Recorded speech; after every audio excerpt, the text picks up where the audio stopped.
की श्रृंखला आगे बढ़ता हूँ।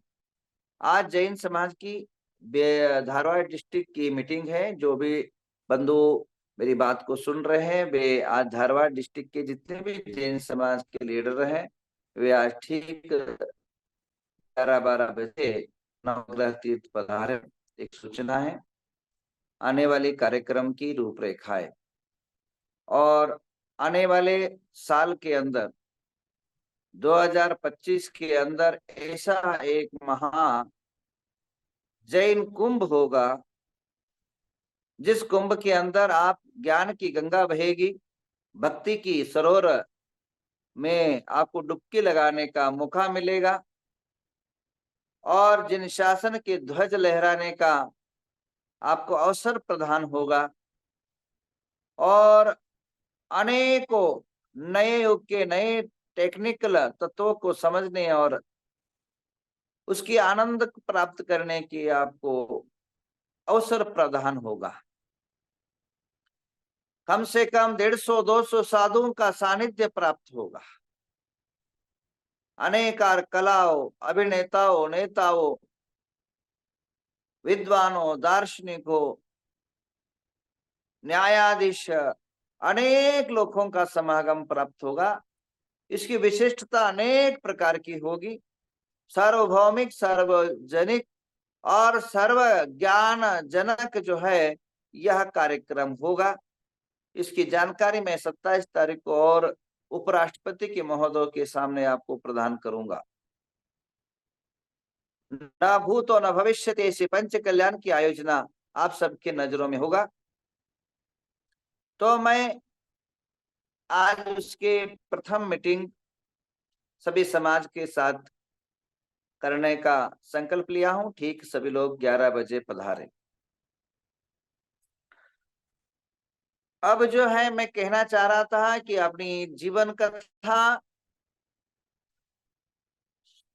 आचार्य देशभूषण जी महाराज का अचानक समाचार प्राप्त हुआ। अब माइक फर्क मत मार रहे।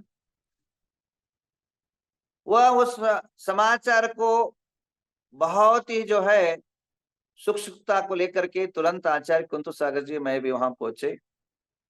वहां समस्या ये था, संघों की समस्या ये आम बात है। शिष्य लोग जो है गुरु के प्रति अति विश्वास होने के साथ अभिनय की भावना भी कभी कभी हो जाता है। आचार्य बाहुबली महाराज को बालाचार्य पद की प्रदान हुआ। उन्होंने तो सोचा अब मेरे को मिल चुका है, आचार्य मैं ही बनूंगा, इसलिए थोड़े से अपने हिसाब से चल रहे थे। विद्यानंद जी महाराज को लग रहा था मेरा नाम, मेरी कीर्ति, मेरी विचारधारा देश से प्रभावित है, गुरु तो मेरे को ऑटोमेटिकली मेरे को देंगे। वो अपने विचारधारा से बह रहे थे। आचार्य देशभूषण के और एक शिष्य थे सुबल सागर, उस टाइम पर कर्नाटक में प्रभाव रखने वाले थे। उन दोनों को मिलेगा तो मुझे क्या, मैं तो ऐसे ही रहूंगा, इसलिए वो अपने विचार से बह रहे थे। तो तीनों जगह तीन तिगाड़ा काम बिगाड़ा बोलते, वैसी परिस्थितियां वहां हो रही थी। तो क्या हुआ, क्या वहां इस प्रकार की घटनाएं घटने लगी थी। इस प्रकार की समस्या होने के कारण आचार्य महाराज को मन में थोड़ा सा आकुलता व्याकुलता हो गया। ये एक तो दिल्ली बैठे हैं और एक जो है बाहुबली महाराज अपनी अलग से क्षेत्र बनाने लग गए थे भोज के अंदर, और सुबल सागर जी बिहार कर गए। इन शिष्यों के भिन्नता के कारण उनके अंदर आकुलता व्याकुलता होने लगी, मुझे कोई संभालेगा, मेरा उम्र हो चुका है, मुझे आगे अपने जीवन को साधना है, समाधि को साधना है। इसलिए उस टाइम पर जो है आचार्य कुंतु सागर जी महाराज को याद दिलाए और याद करने के बाद आचार्य कुंतु सागर जी महाराज तुरंत जो है दौड़े दौड़े वहां पहुंचे और पहुंच करके महाराज की भावना को संभाला, सद्बोधना दिया। और उस टाइम बहुत ही नाजुक स्थिति में देह चला गया था, परंतु कुछ शीतोपचार के माध्यम से, वैद्यों के विशेष अनुग्रह के माध्यम से उनका तबीयत तुरंत जो है ठीक हो गया। ठीक होने के बाद वापिस जो है महाराज अपने संघ की तरफ बढ़े। मैं भी वहीं था और महाराज को जो है आगे बढ़ना था, कर्नाटक छोड़ करके वापिस जयसिंहपुर, सांगली आदि उन भागों में उन्होंने विहार किया। और विहार करते करते अकलूज ग्राम में जो है चतुर्मास का फिक्स हो गया। उसके बीच में एक क्या हुआ, बंबई की पोदियनपुर के अंदर प्रतिष्ठा और महामस्तकाभिषेक का निमंत्रण मिला। तो उस टाइम कुछ साधुओं को लेकर, सभी बड़ा संघ था बंबई के अंदर, बड़ा संघ रहना कठिन था, इसलिए कुछ साधुओं को इधर ही छोड़ करके और कुछ साधुओं को लेकर के महाराज बंबई पहुंचे। और बंबई का वातावरण धार्मिक में था, बहुत श्रद्धामय था, लोग बहुत ही जो है समर्पित लोग थे। और अच्छी जो है पंच कल्याण की समस्या और महामस्तकाभिषेक की अनेकों जो है एक चुनौती थी, क्योंकि बड़ा विशाल पंच कल्याण था। और वहां हम पहुंचे और पहुंचने के बाद नारे जी शास्त्री थे, बहुत मूर्धन्य विद्वान थे। उनकी बात याद आकर के मुझे लगता है कि हमारी जो समाज है थोड़ी सी जो है संकुचित मन वाली है। पंडित लोग अहोरात्र समाज के लिए मेहनत करते हैं। अहोरात्र मेहनत करने के बाद जब तक उनका जवान है, जब तक विधि विधान करते रहते, तब तक उनकी सेवाएं होती रहती। बट जो आप देते हो उससे उनका जीवन चल जाता है, परंतु फ्यूचर नहीं हो बन पाता है। इसलिए पंडित बनने बंद हो गए हैं। पंडितों के जितने भी पुत्र है वे इंजीनियर, डॉक्टर बन करके अपने जीवन पर खड़े हो गए। कारण नारे जी का जो है बहुत बड़ा उदाहरण रहा। उन्हें पूरा पोदनपुर के लिए जीवन खपा दिया, जीवन दांव पर लगा दिया। परंतु नारे जी को अचानक असाध्य बीमारी ने घेर लिया। उस टाइम आर्थिक परिस्थिति बहुत नाजुक हो गई। समृद्ध समाज, बंबई की समाज, समृद्ध समाज उस टाइम उनकी साथ नहीं दे पा। आज तक हर देश के कोने कोने में चर्चा है कि जिस व्यक्ति ने पूरा जीवन खपा दिया धर्म के लिए, परंतु अंत के समय आप किसी के उनके साथ ज्यादा लोग दे नहीं पाए, खर्चा नहीं दे पाए, वो उनकी जो है अंत हो गया। अंत होने के बाद भी जो है परिवार जो है उतना ढंग से संभाल नहीं पाए। तो इससे ये घटना से लोग, पंडित लोग जो है आतंकित हो गए। बोले ये इतना बड़ा पंडित, बड़ा विद्वान अंत में इस प्रकार हुआ, तो हमारे बच्चों को क्या होगा, हमारे परिवार का क्या होगा। इसलिए कई पंडित जो है अपने बच्चों को पंडिताई छुड़ा करके अपने जो है सांसारिक कार्यों में लगा दिए। आज भी कई लोग इससे थोड़ा, पंडित के बच्चे पंडित नहीं बनना चाहते। तो नारे जी शास्त्री बहुत विद्वान, मूर्धन्य, प्रतिष्ठाचार थे। मैंने अपने जीवन के अंदर कई प्रतिष्ठाचार्यों को देखा है। शताधिक प्रतिष्ठाचार्य को देखा है।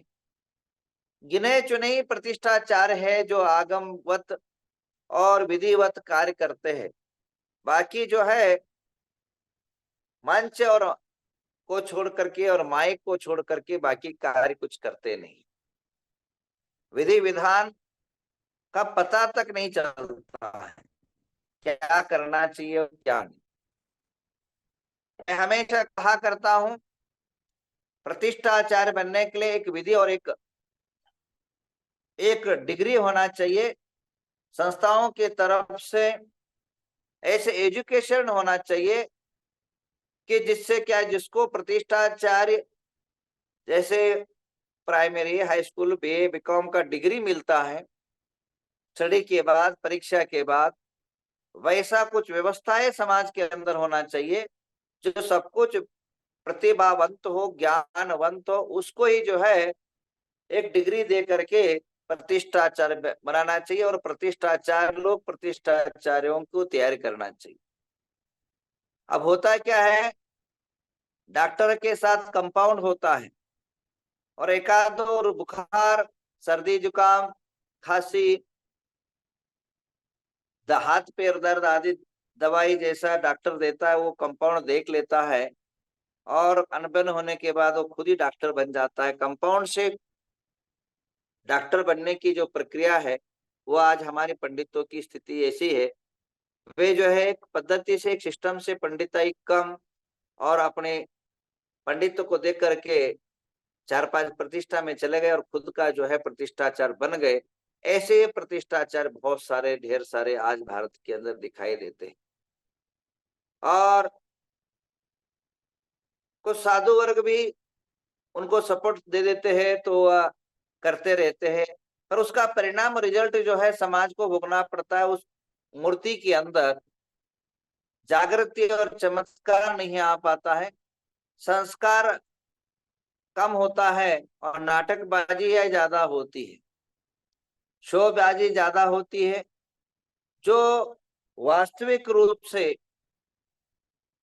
मूर्ति के अंदर जो प्राण प्रतिष्ठाएं होनी चाहिए, जो पंच कल्याण के संस्कार होना चाहिए, जो विधि और विधान होना चाहिए, वो कम और ड्रामा में हम लोग खो जाते हैं और नाट्य और वैभवीकरण के अंदर ज्यादा लिप्त हो जाते हैं, आंखों की चकाचौंध के अंदर मस्त हो जाते हैं और क्रियाएं धरी की धरी रह जाती है। और ध्यान रखना, ये नाटक आज रहेगा और कल समाप्त होगा, परंतु मूर्ति हजारों साल तक आपके घर में, आपके जीवन में और आपके मंदिर में रहेंगे। उसके अंदर अगर सही ढंग से संस्कार नहीं हुआ तो करोड़ों रुपए का पैसा खर्च करना व्यर्थ है। कई प्रतिष्ठा शास्त्रों, प्रतिष्ठा पंच कल्याणों के अंदर बोलियों का इतना लंबा कतार लग जाता है, कई जगह सत्कार का, सम्मान का ऐसा लंबा टाइम हो जाता है कि मुहूर्त भूल करके, हर चीज की मुहूर्त होता है, गर्भ कल्याण का मुहूर्त होता है, जन्म कल्याण का मुहूर्त होता है और बहुत सारी विधि और विधान होता है। तो बंधुओं, इस बात को जरूर ध्यान रखना है। आप ध्यान रखिए, अगर आपको ये सब करना भी पड़ता है, संस्कार भी करना पड़ता है, थोड़ा सा जो भी नाट्य रूप है वो भी करना पड़ता, मैं उसका विरोधक नहीं हूं। मेरा जो उद्देश्य है कहने का, इसके आड़ में वो जो है खत्म ना हो। प्रतिष्ठाचार्य इस बात का जरूर ध्यान रखे, मंच मंच चलता रहे, पर जो क्रिया है वो टाइम टू टाइम हो, सही ढंग से हो, सही रूप से जो अगर होगा तो निश्चित रूपे ना वह प्रतिष्ठा यशस्वी होगा। अन्यथा अनेकों बाधाओं से सहित, अनेकों उपद्रवों से सहित वह पंच कल्याणक हो जाएगा। मेरा कहने का तात्पर्य यह है, पंच कल्याणों के अंदर हम लोग हाथी बैंड, खाना, डांस, नृत्यों में उलझ जाते हैं, परंतु जो नित्य रूप से, जो शाश्वत रूप, जो मंदिरों के अंदर रहना चाहिए, जो आपके साथ और आपके परिवार के, आपके जीवन के, आपके समाज को, राष्ट्र को जो बदलने वाली जो ताकतें है, यानी मूर्ति जो है शाश्वत वहां रहने वाला, उसके अंदर जो संस्कार होना चाहिए वह अधूरा पड़ रहा है। मैंने अभी तक कम से कम 300-400 पंच कल्याणक अपनी लाइफ में किया। अब तो क्या नेम ले लिया, 2 या 3 ही पंच कल्याण करूंगा, ज्यादा नहीं साल में। तो देख करके ये मुझे अनुभव हुआ कि प्रतिष्ठाओं के अंदर संस्कार मूर्ति के अंदर बहुत कम हो रहे हैं। हवन यज्ञों की जो प्रवृत्ति है वह समाप्त हो चुका है। ध्यान रखिए, मंत्र की शक्ति तभी जागृत होगी जब आपका हवन होगा। अगर हवन नहीं होता है तो किसी भी मंत्र के अंदर ताकत नहीं बन पाता कि वो ऊर्जा और सामर्थ्य आपको प्रदान करे, आपके जीवन और परिवार और राष्ट्र का उद्धार कर सके। मूर्ति ही बन के रहेगा, अन्यथा उसके अंदर वो चेतनत्व, वो जागृति, वो अतिशय, वह चमत्कार कभी संभव नहीं हो सकता है। तो ध्यान रखिए, जो हमारे वसुनंद प्रतिष्ठाचार्य है, नेमिचंद्र प्रतिष्ठा शास्त्र है, आशाधार प्रतिष्ठा शास्त्र है, अनेकों शास्त्र जो है हमारे भरे पड़े हैं।